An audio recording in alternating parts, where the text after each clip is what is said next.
start a little bit early because the people ahead of us canceled before very sad. Because this is going to be fun, and I can see that you guys are going to be fun. And I also get to start a little bit early because we added a panelist and we lost a panelist.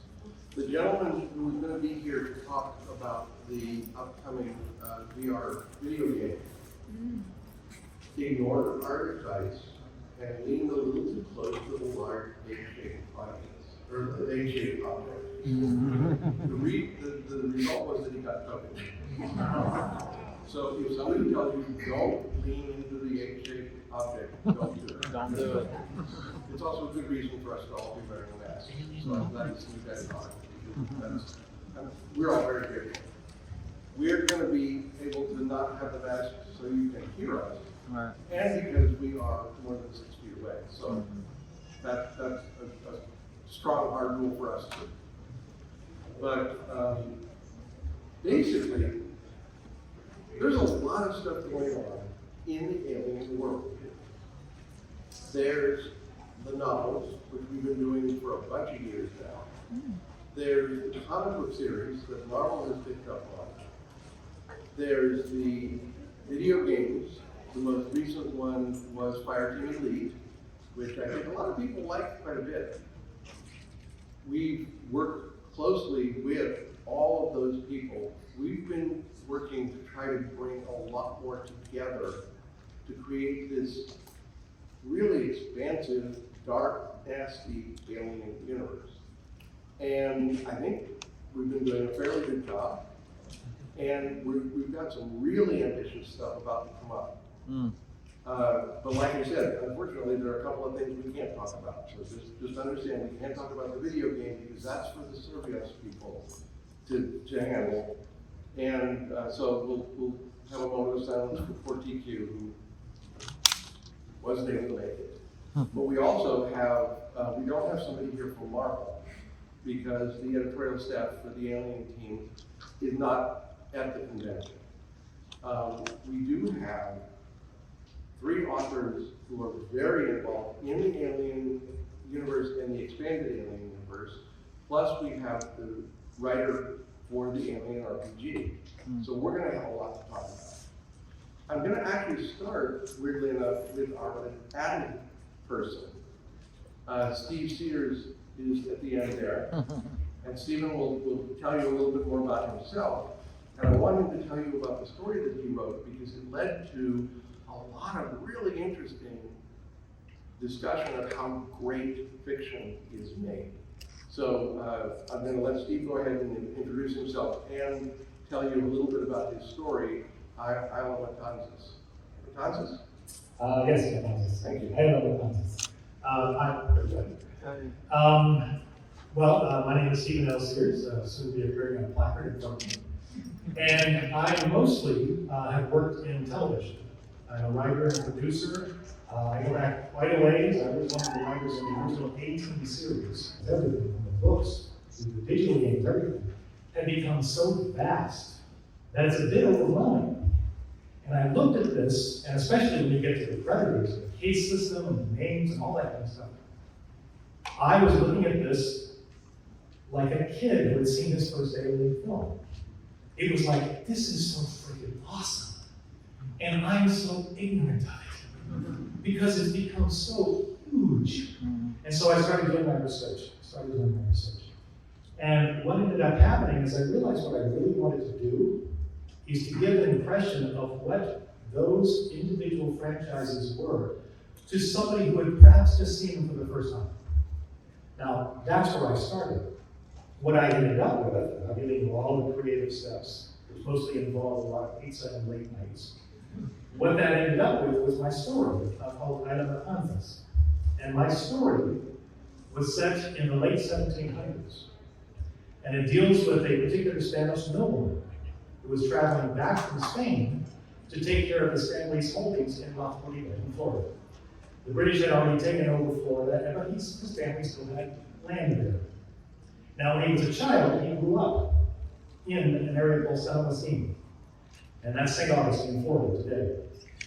Just north of San Augustine was a small settlement called Fort Mose. Fort Mose was the first free black settlement of what became the United States. Any slaves who escaped from English plantations were given their freedom in Spanish Florida.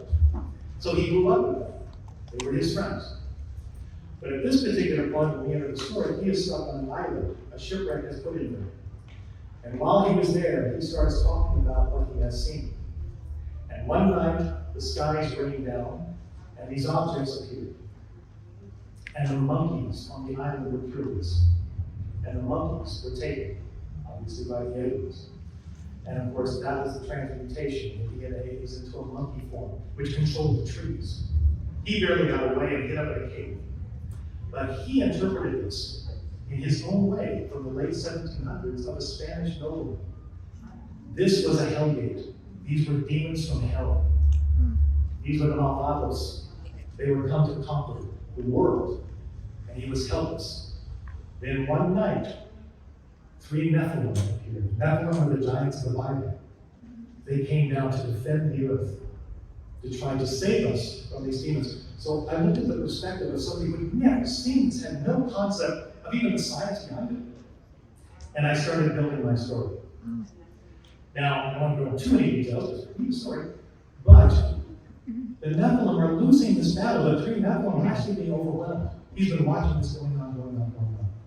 And then one day, as he's watching, the lead that he calls Adonai, this Nephilim is losing a battle, but he's being chased up a hillside, up to the top of the cliff. And as he watches them, over the top of the cliff, he sees sails. A ship is coming. The ship comes ashore, he thinks, I've got to make a chance, I've got to run for it. So he leaves the cave and runs to the beach as fast as he can, hoping they won't catch him. When he gets there, he sees that this is an English ship, and he hates the Lutherans, he hates the Catholics, he's a good Catholic. But it's what the heck, I gotta go with them. But he sees these are also slavers. This is a slave ship. And they brought the slaves ashore to try to find provisions. And during this, they are attacked by the aliens. The English are pretty much taken care of very quickly. They try to fire their muskets, they try to fight back, they're taken. The Africans, however, they form a circle. They begin to stamp the ground. They begin to do this, and the aliens are confused. And from that point on, the story turns in a completely different direction. Because these are warriors. They know how to fight. They know how to fight back. They also recognize an alliance when they can make one. And Nephilim, the predators, might be this alliance. And here's the other key to it. All of these African warriors, they're women. Everyone. Now, I have to jump in for a second because as I'm reading this story, I'm like, there's a scene where one of these women warriors of the Dahomey, who existed, is standing there, no ability to communicate with the Nephilim. And it's amazing, excuse me, it's an amazing scene because she basically communicates together. We can kick their ass. And this is, I mean, it's a human being. But there's a problem with that. And I have to admit that the licensors had a problem that was solvable, which was, this is an African, these are major African characters being written by a white author. But it's a white author who has a whole lot of credibility with knowledge of history, knowledge of culture, and has really dug in. So they just asked us to do one thing, and we hire a sensitivity reader, an African American editor, sensitivity reader, a woman, and we get a report back. And we're sort of like, is this going to piss people off? And her comment is, damn, I want to know more about the Dahomey. And she offers us a little bit of information that, some aspects from her perspective that improve the elements of the indigenous nature of St. Augustine, which helped the story too. But basically, you get a story that kicks major ass, fits into amazing history, and believe me, after you see this, you're going to want to go see more of the Dahomey because they are the Dora Milaje square. They kick serious ass. So I just wanted to mention this because the Aliens versus Predators, Ultimate Prey, that anthology is out there now. You can get it right now and read Steve's story. It kicks ass. It's really worth it. I would recommend it. When he walked in, I just asked him to join us because as sort of a prequel to the panel, it seemed like here's something you could actually have right now. And I would recommend it. There are a bunch of stories in this book, and they're very cool, and it's an amazing collection put together by Jonathan Maybury and Brian Schmidt, who did the Aliens Bug Hunt anthology and the 2 Predator anthologies. The first one is If It Bleeds. But one of the people they brought in was Steve, and I thought, we should get him up here and tell you about it. So, this is sort of your bonus content for today. Mostly I want to watch everybody else on this panel, so I'm still as fascinated as what they are doing in this single person. I am the most boring person on the table. Believe me, I'm just going to take care of it. So. Well, the one advantage that we have, okay, we have a couple of things that we're doing. This year, we're trying a couple of different experiments. One of them is 3 novels that essentially take place in a common portion of the alien planet. And the first one is already out. That would be Alien Colony War. A moment. I hate it when it goes dark just because it wants to. But one of them is Alien Colony War, and that's already out. And it sets up a period of time in the galaxy where the first out on the frontiers and then further into the colonies, there are attacks happening that are freaking people out pretty substantially because there are rains of black goo that are hitting colonies that are transforming the indigenous life forms, like the monkeys, into xenomorphs. And this is so Colony War is basically the beginning of that.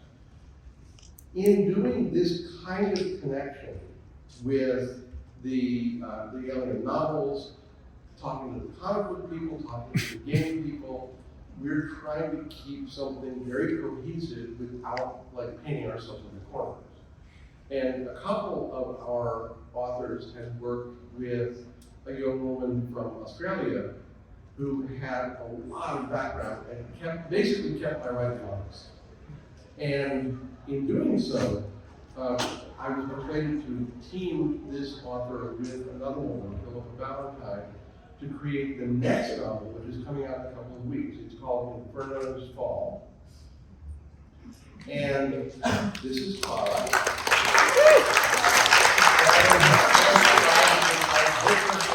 Your last name is? Shadia. Which I pronounced probably every wrong way in history. But Clara has the advantage of an intense involvement with the alien universe. Clara has also been an advisor to Drew, and Drew is the writer for the RPG and has been another advisor in helping us to keep this as a cohesive piece. But first, I want to talk a little bit about Inferno's Fall, because that is our next release. And it focuses on a couple of key women characters who actually get to be written by a couple of women authors. And that was a very important thing to us, because one of these characters is Zula Hendricks, who has appeared in mostly in the comics medium and in a couple of our novels. So basically, Clara, in placing Zula into the fiction, how did you approach giving her this role, especially given her age? It was actually quite easy because I was a fan of Zula Hendricks when she appeared in Defiance, and I followed her up. I also read Prototype, in which she appears as well, along with some veterans, and also, just following through her journey from, being rejected from the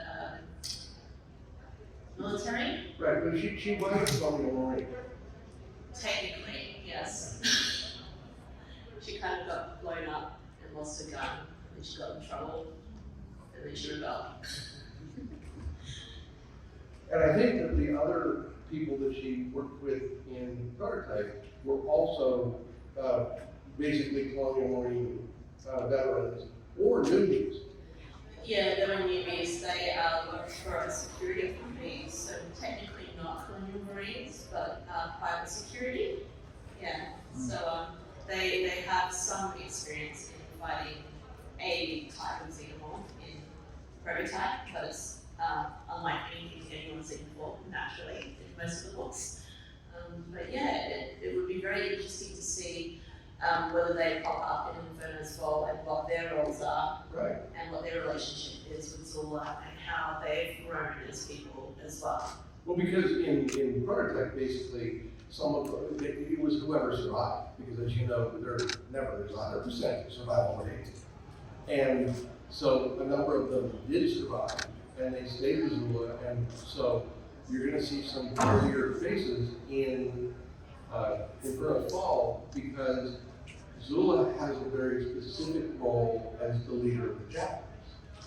And the Jackals are the ones who come in because there's basically a scenario on this planet. It's a mining planet, and there's one particular group of miners who are all part of the same clan, essentially, and they come from Australia, which, as you may have noticed, might be a Australia and New Zealand. Exactly. Our writers come from Australia and New Zealand, so it rather works nicely.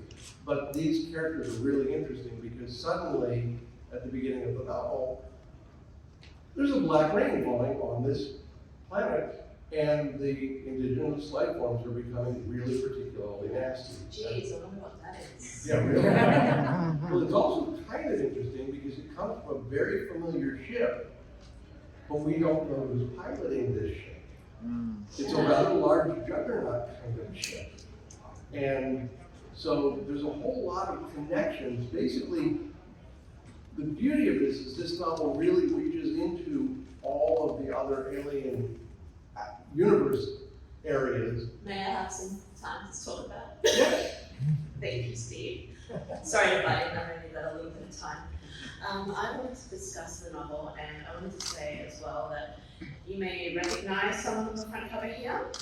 This is indeed Olivia's ship, and we do see her before she appears in Alien Fighting Elite, so we can see her relationship with, or how she knows Zula Hendrix. And we see her in battle, kind of new-ish as well.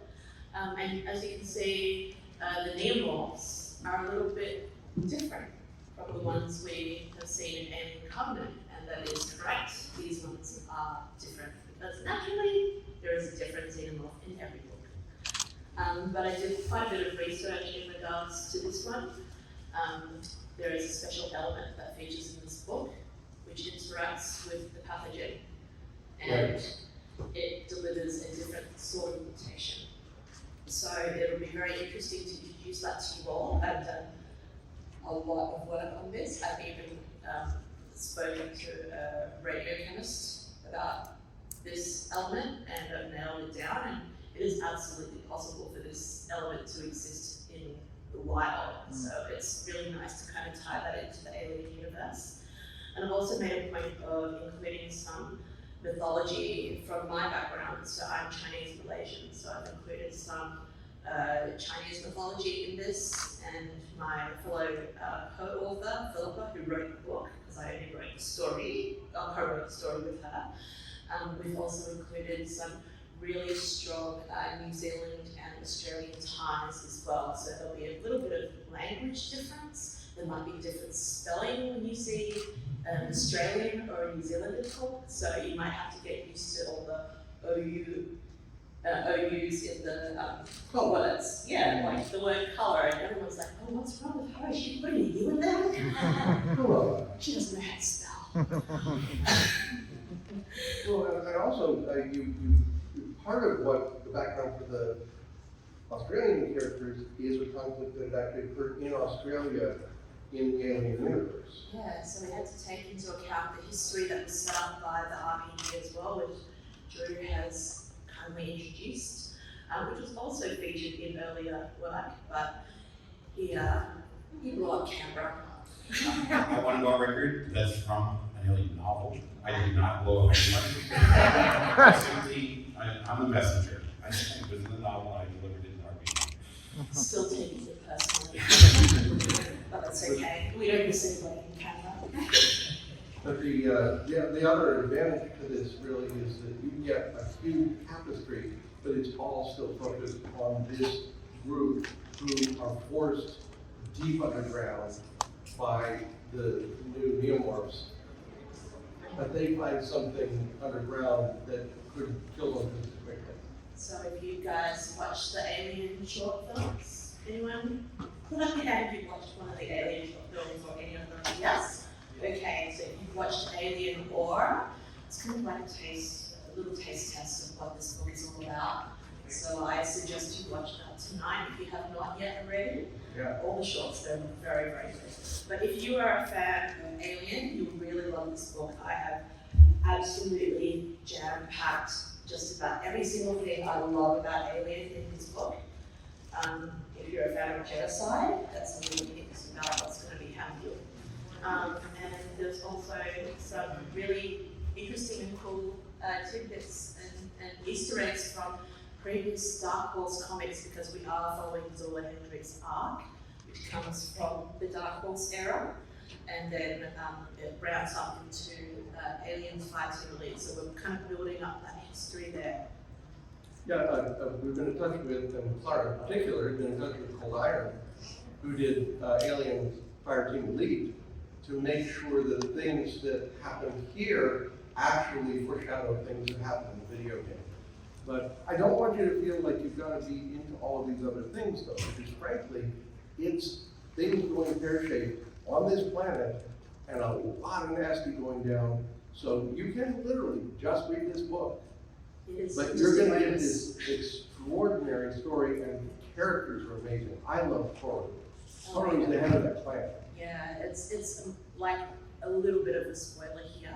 Toru is 50 years old, and it's really rare that we've seen a female-centered character who is older.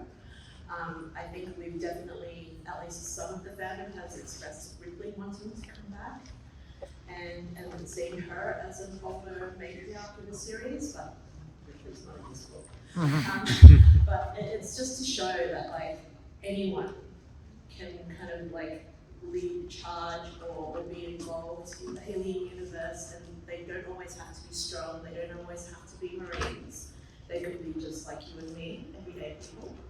Well, her clan involves family. Yeah, And there's nothing like backing a mother into a corner.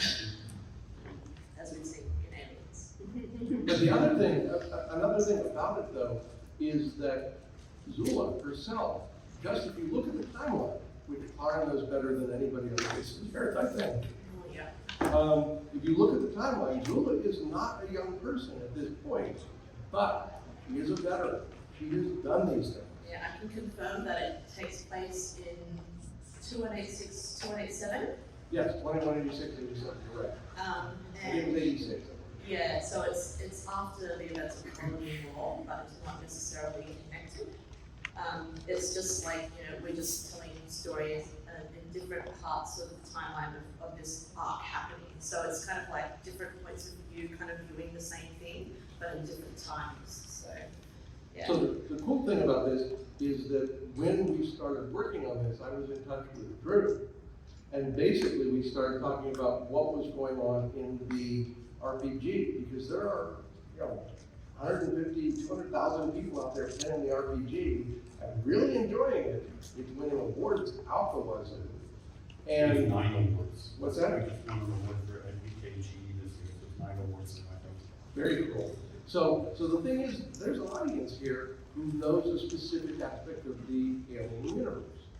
And so we thought, okay, how could we work with that?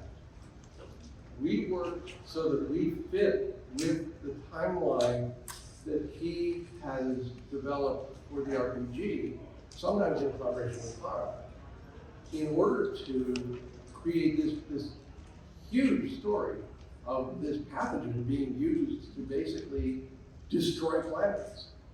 And in doing so, we thought, well, what the hell?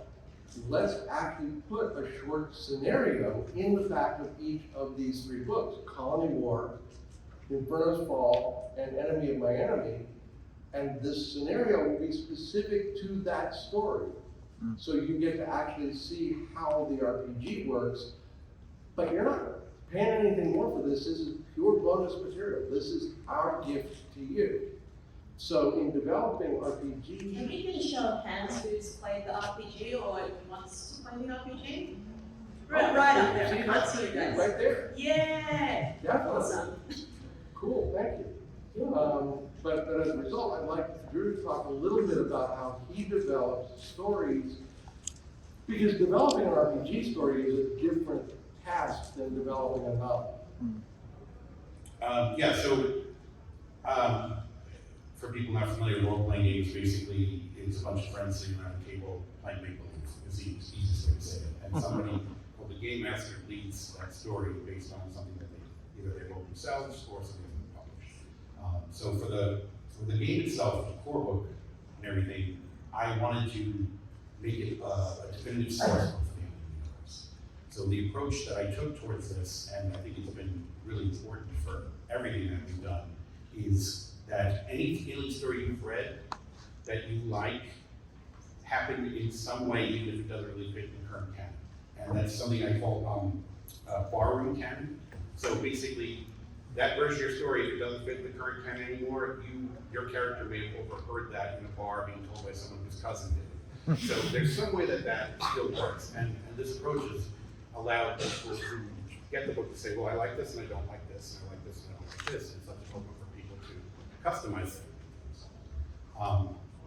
So when we came to this novel thing, what I wanted to do was take a specific incident from each of these three novels, and where we could identify that, hey, someone else could have done something, and your players would play that event.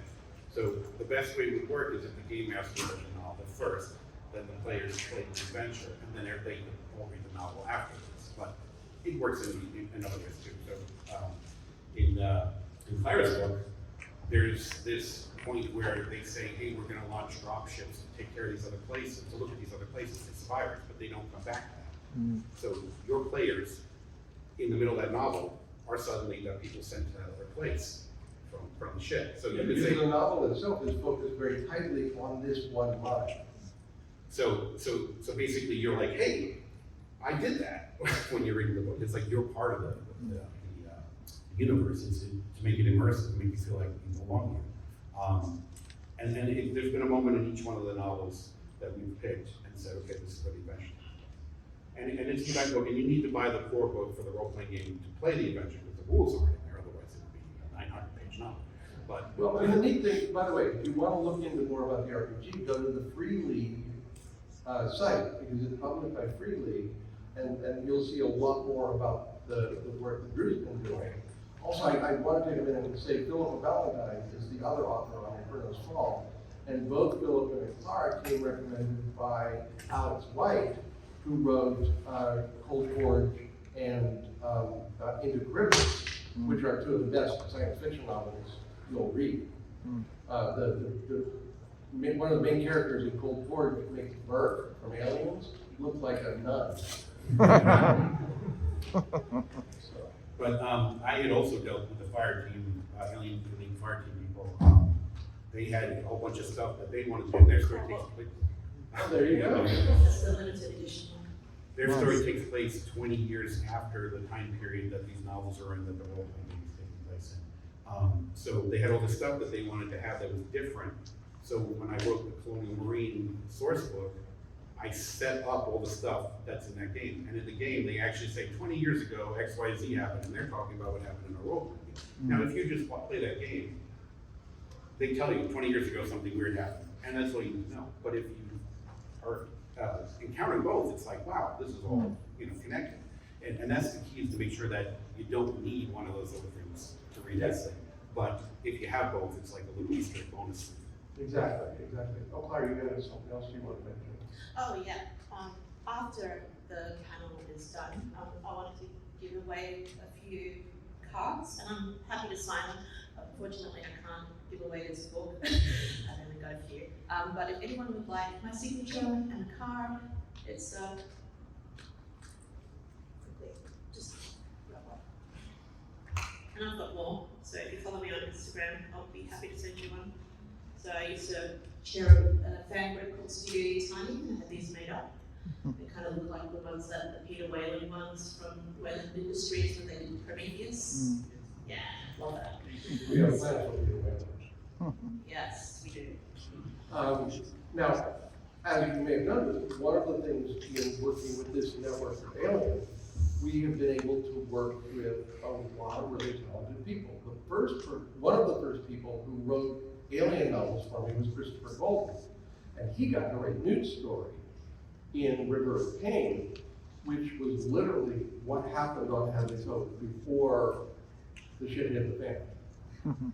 Well, Chris contacted me one day and said, there's this writer. She's written this book called Queen of the Cicadas. It's a phenomenal horror novel. And she's dying to work on Alien. Little did I know what I was in for. Her name is Violet Castro. She writes under V. Castro. And she got in touch with me and wanted to write an Aliens versus Predator novel. But I had no more Aliens versus Predator novels available. But she wanted to write a specific character.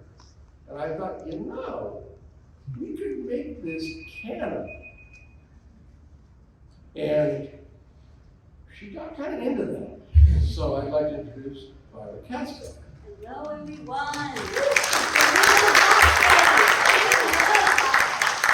I want to point out one thing in preparation. The character was originally played by a Jewish actress and written by a white guy named Cameron. So you might guess who we're talking about. Because this is a character who has never had a genuine cultural connection until now. So. Yes, so, Vasquez, I think many of us, our generation, we were watching, all kinds of things before we probably should have, and I remember seeing Aliens and Vasquez she blew me away because it was like, oh wow, this really strong brown woman, and they're Spanish, and, she doesn't look like the other women that I see in, she wasn't a maid and she wasn't any sort of domestic worker. She was a Marine. She was badass. And of course, later on, seeing Maria Conchita Alonso in Predator 2, again, blew me away. So, I've always had this love. But Vasquez, she dies in the film. So it's kind of like you get this really great, great character. But then that's it, and these memorable lines, and it was such an honor to write her, and I just kind of went crazy. I really did, because again, not seeing those kind of characters represented, not seeing women of color being the heroes, but not just being strong and being the heroes, but also showing familia, where they come from, their vulnerabilities. And so I incorporated kind of, like Clara, my Mexican-American heritage growing up in Texas, into her backstory, to really flesh her out, make her the woman she is. Well, why is she into working out? Why is her body perfectly sculpted? What happened? So, there was a canon that was already written where she was in LA, in a gang, locked up for murder, and that's where she met Drake, and then she was recruited out of Tulum into the Marines. As you can imagine, I was kind of a bit like, well, okay. That's... Well, talk a little bit about why that's, because a lot lot of people won't realize, not being of your heritage, Yeah. why that's kind of, It's just one of those, a problem. a stereotype that, we're all gangbangers and, we, we're not educated or we're domestic workers. And although my mom was a domestic worker, now she's a lawyer, but, that's not all. So what I did was I had to take that existing story and work around it. And again, I was able to, I'm not going to tell you too much, create a story that actually makes a statement about what it means to be a person of color in certain circumstances. Being at the wrong place, the wrong time. As a woman, reclaiming her body, why did she have to build this tough exterior? What happened? I didn't want her to just be like, she's strong all the time, because that's, again, a stereotype as well.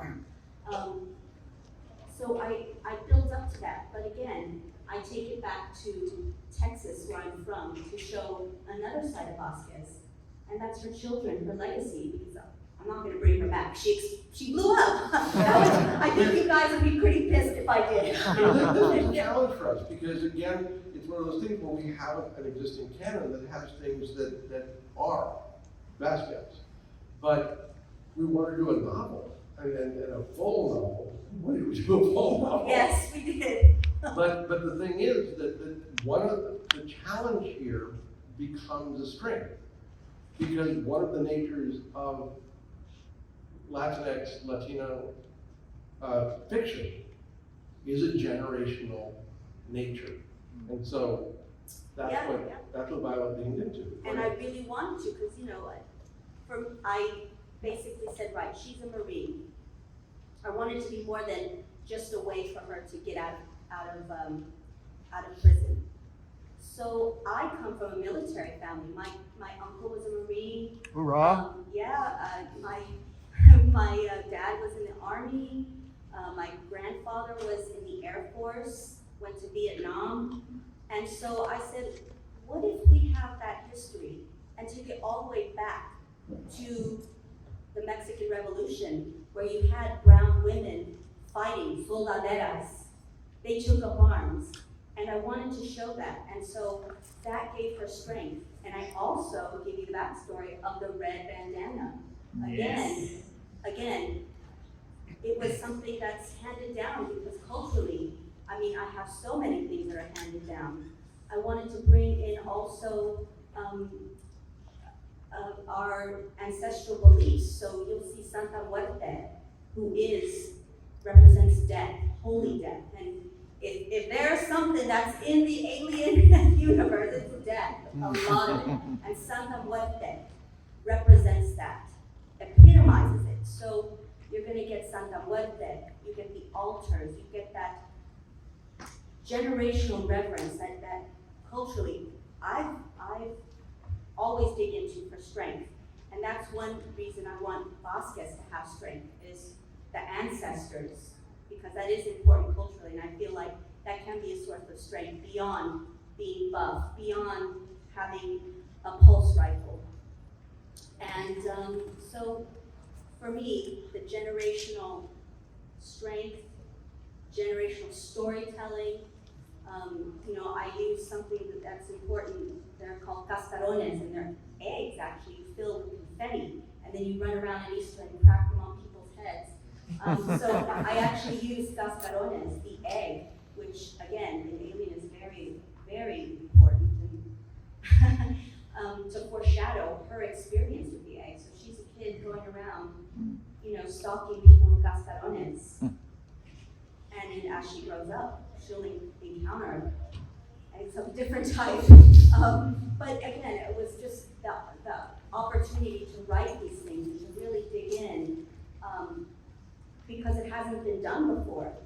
And I can't tell you how many, a lot of my books are about the Latina experience and the Latinx community.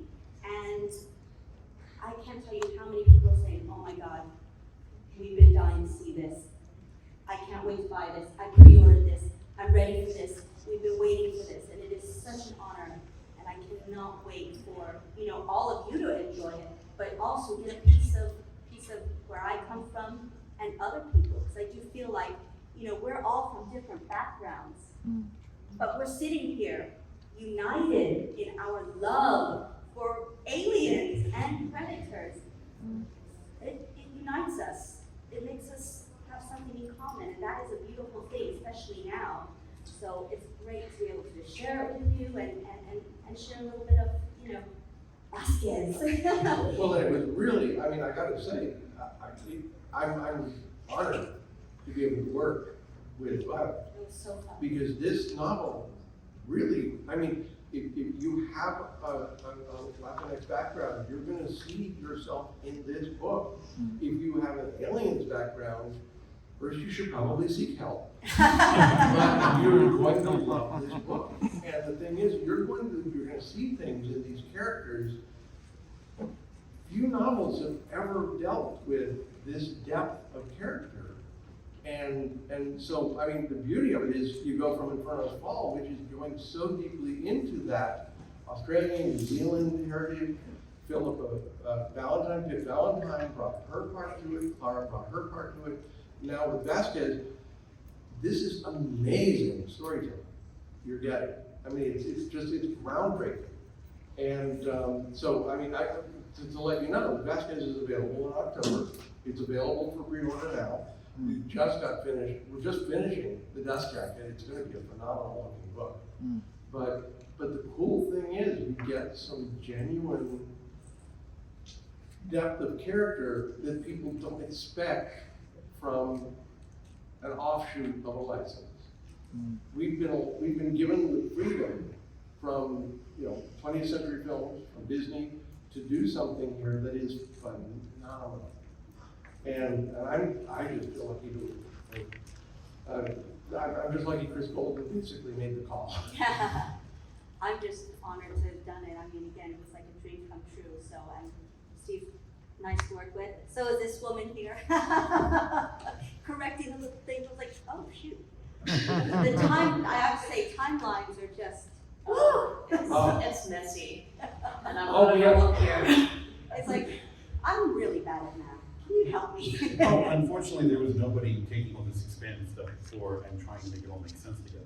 And the people like Clara and I have tried to, do that so that moving forward, people can fit this stuff in. So it won't be something that's out of left field anymore for someone like you to deal with, like, what is this? Well, but I gotta say, there's one guy in this book who has a very specific genealogy, and we had to literally sit down with, okay, this person would have had a child, would have had another, that child would have had a child, that child would have had a child. Yeah. And we're literally, first Clara is sort of giving me the basic, it can't just be this. So I'm sitting there going, okay, I'm gonna do the math. And I did the math, and then I sent it to my contact over at 20th Century, who is a wonderful woman named Nicole. Nicole Spiegel is a goddess for all of us. But she was like, oh my, you're making me do math. And she's like, oh my. And so finally we got it done so that we could literally do it right. Because otherwise it was BS, and we made it not BS. Yeah. And also for all the people, I'm the guys, but a lot of my novels, I often explore female sexuality and relationships, and a little bit of the romance, which we had to kind of I had to tone down a bit, but that's how I write my novels. Latino fiction tends to have pretty vivid romance. I had some romance in there, the telenovela. But, so we toned it down a bit, but so if any of you have people who love a little, spice, It's pretty hot. romance, it is an alien book, but there's that drama, there's that fire. So you will get a little heat and a little romance, which you wouldn't expect from an alien novel. But again, I wanted to bring that experience. Obviously, Vasquez has 2 children. They just didn't pop out of the ground like other vegetables. Nor do they fall from black in the sky. So you will get a little bit of that. also going with the generational part, and I'm going to give you a spoiler, but it's on the jacket, so it's not a real spoiler, which is that, of course, Letitia Vasquez follows her mother's dream. Ramon Vasquez is a little bit more ambitious in a different way, and decides that maybe Weyland-Yutani is a good place to go. And that creates an interesting little conflict as well. So it gets into some pretty, as a generational novel, it's kind of phenomenal. But it's not calm. There's a lot of face eating, so that works too. Yes. And nasty parasites. So we have about 10 minutes. Do we have any questions? No questions? Any Okay, questions? there. Oh, Okay, so on getting the role-playing game, there's a lot of expansions, and what would you recommend starting with? Well, with the role-playing game, we made it so that each year of releases expands the timeline a year. So there's events that are going on, and then other being picked up in the novels that we just discussed that broaden the universe. So the order is the core book, and then the starter set has the Adventure Chariot of the Gods, which leads into Destroyer of Worlds, which leads into the Colonial Marine book, and the new release, Heart of Darkness, is coming up. Now, each of these things can be played by themselves. They don't need any other things together. But if you start and play the order, you're like, oh, I see what's going on here. So, yeah, Heart of Darkness comes out either this month, actually August. It comes out in August, and that's the newest one. But, yeah, that's the next one.